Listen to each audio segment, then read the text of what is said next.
Hi friends, how are you? నా పేరు సురేష్. మీరు చూస్తున్నారు రైతన్న నేస్తం. ఈ రోజు మనం Jakka Srinivasarao sir farming, coconut farming అయితే రావడం జరిగింది. ఇక్కడ అయితే ఆయన ఫార్మింగ్ లో కొబ్బరి మొక్కలు అనేవి. సార్, మీరు కొబ్బరి మొక్కలు ఎక్కడి నుంచి తెప్పించారు సార్? బెంగళూరు నుంచి. అంటే బెంగళూరు నుంచి ఎన్ని మొక్కలు తెప్పించారు సార్? నేను 600 మొక్క వెరైటీ సార్. బెంగళూరు నుంచి తెప్పించిన వెరైటీ ఏంటి సార్? గంగా బొండం. వాటర్ ప్లస్ కాయ. వాటర్ ప్లస్ కాయ.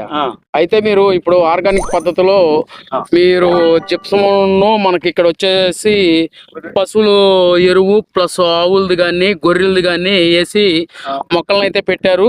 సార్, మీరు మొక్కలు పెట్టి ఎన్ని రోజులు అవుతుంది సార్? అంటే ఎన్ని మాసాలు అవుతుంది?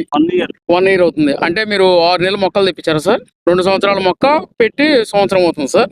మీ మనవడు మనవరాలా సార్? కోకోనట్ ఫార్మింగ్ లో కూడా పిల్లలు కూడా మీరు ఇప్పటి నుంచే వ్యవసాయం అనేది నేర్పుతున్నారంటే రాబో కాలంలో ఫుడ్ చాలా ఇబ్బంది అవుతుంది. మనం పిల్లలను కూడా కొంచెం వ్యవసాయం, ఈ అనుబంధ రంగాల్లో కొంచెం అలవాటు చేస్తే వాళ్ళకి కొంచెం ఒక ఐడియా వస్తుంది. ఐడియా వచ్చి రేపొద్దు ఫ్యూచర్ వాళ్ళు కూడా వ్యవసాయం వైపు, ఆ పంటల వైపు చేసుకుంటే అందరికీ, రైతుకి పండిస్తేనే కదా ఇవాళ దేశం ఇండియాలో ఫుడ్. రైతు సుభిక్షంగా ఉండాలి. రైతు సుభిక్షంగా ఉండాలంటే మన జనరేషన్, మన తర్వాత జనరేషన్ కూడా మనం అలవాటు చేయాలి. అలవాటు చేస్తే అప్పుడు వాళ్ళు కూడా నేర్చుకుంటారు. నేర్చుకుంటే ఈ తోటలు, పంటలు, వాణిజ్య పంటల ద్వారా కుటుంబాలు బాగుంటాయి, అభివృద్ధి చెందుతాయి. ఓకే సార్, ఈ అమూల్యమైన టయాన్ని మాకు కేటాయించినందుకు ధన్యవాదాలు సార్.